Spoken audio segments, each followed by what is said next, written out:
Bubba Wallace didn't just race for a playoff spot at Kansas Speedway, he went to battle. When the dust settled, he wasn't swinging at a rival from another squad. He was his own boss, Denny Hamlin, one of the most reputable names in NASCAR. But what about today? Bubba called him something unexpected, a bleep douche, and he did so live in front of the entire world. Let me explain how we get here. Toyota had planned a victory march in Kansas. All eyes were on Hamlin, the team's owner and Cup Series veteran, who had been virtually untouchable all day. He led 159 laps, dominated both stages, and appeared to be on his way to his 60th career victory.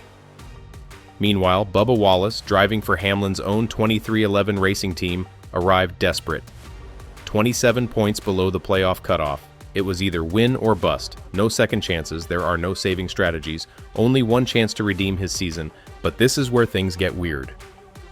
With 2 laps remaining in overtime, Wallace had pushed his way into the lead. Despite pandemonium, tire degradation, and even handling concerns, the number 23 car remained in front. The dream was alive. His supervisor was right behind him, coming in second. The man who provided him the ride. The man who simply happened to be pursuing his own legacy. And then it occurred. Hamlin drove it deep into the corner, deeper than anyone imagined imaginable. He got so deep that he rushed right up to Bubba's door. The cars collided side by side. Wallace declined to lift. This was his moment. He wasn't giving up, not even for Hamlin. Both Toyota vehicles lost momentum, and then, out of nowhere, Chase Elliott went by them both on 4 fresh tires to take the win in one of the season's most thrilling endings. It was over, just like that. Wallace's playoff dreams, crushed. Hamlin's milestone victory, gone. And what happened next? Pure chaos. Because just after the checkered flag, Bubba Wallace got on the radio, and he unleashed loose. "He's a bleep douche," Bubba said into the microphone, without hesitation. There's no filter. It wasn't just fury, that was betrayal. It sounded like a thunderclap throughout NASCAR Nation. Fans were surprised. Broadcasters were scurrying. What about Hamlin? He was recently pulled into the mud by his own driver. Wallace attempted to cool down later while the cameras were filming, but the wrath was still present. 2 years ago, I probably would have said something dumb, he told me. He's definitely an idiot for making that move. I don't care whether he is my boss or not. We are going for the win. I despise the fact that He couldn't even complete the phrase. Can you blame him? Wallace was ahead in overtime. He had done everything correctly. His team had been struggling with setup all day. He even told his engineer, "You could have fooled me. We weren't good. We missed it with the fire-off speed." But they found it out. They fought their way back. They were in the right place at the right time, until Hamlin showed up as a wrecking ball in turn 3. And don't forget, this wasn't Denny Hamlin's first demolition derby with a teammate. Just a week before, he got into a fight with Ty Gibbs in New Hampshire. Gibbs pushed too hard, so Hamlin replied. And now, the same playbook, different teammate, different outcome. Hamlin attempted to explain himself. His car's power steering failed late in the race. He stated, "I was off the gas and on the brakes 100 yards before the 23 let off. I was turning as hard as I could given the aerodynamic condition." But Wallace didn't buy it, neither did the supporters. It wasn't just a racing event, this was personal. Wallace made this plain when he sarcastically remarked, "Overall the positive, we were minus 27 coming in, we are now down to minus 26 departing. We gained 1 point. That is not optimism, that's frustration pouring out. He had the victory, he had the playoffs, and he got it all taken away by the same person who writes his paychecks." And here's the worst part, it's not just Kansas. This is about trust, about loyalty, about the fine line between competition and chaos. Now everyone is asking the same question. What happens when a driver loses trust in his own team owner? When Bubba Wallace uttered those words over the radio, "He's a bleep douche," he wasn't just venting displeasure. He tore open a wound in the heart of 2311 racing. This was not a private comment. It was live, it was raw, and now it's gone viral.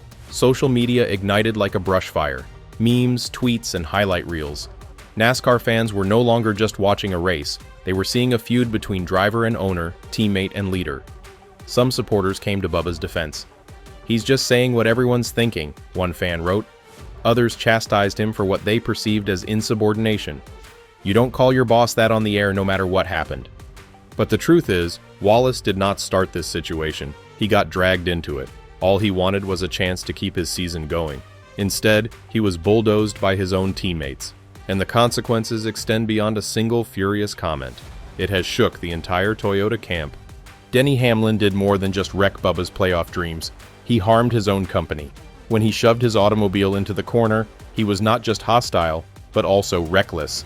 He made a choice, and that decision had ramifications. Chase Elliott took full advantage. On the restart, he started in 10th place. He noticed the door open when Wallace and Hamlin collided, and he did not blink. "I was just trying to put myself in position," Elliott explained, and when it counted the most, he snatched the victory and the playoff ticket that Bubba should have had. Let that sink in. Wallace's one stupid move lost him more than just the race. It changed the entire playoff picture. Wallace now sits 10th in the standings, 26 points behind the cut line. He travels into Charlotte expecting a miracle, a road course victory, against drivers who live for driving classes, and all because his own employer refused to back down for 2 more corners. Meanwhile, Hamlin, he provided his customary combination of calm excuses and clipped accountability. "Just super disappointing," he remarked. "Obviously, I wanted it badly. It would have been 60 for me." Then he said, "I just couldn't finish it on the last corner. We had a close game with the 23 but lost to the 9. Let or make it happen." Fans and analysts are no longer believing the soft talk. Denny Hamlin's hyper-competitive streak has previously turned teammates against each other, and now it's threatening to destroy his own team. Because what happened in Kansas did not only destroy 2 cars, it shattered the basis of 23-11 racing. Think about the next meetings. Consider the silence in the truck. Awkward looks during strategy discussions. The what-ifs hanging in the air. Bubba Wallace must decide whether he still trusts the man in command, in addition to winning. What about Hamlin?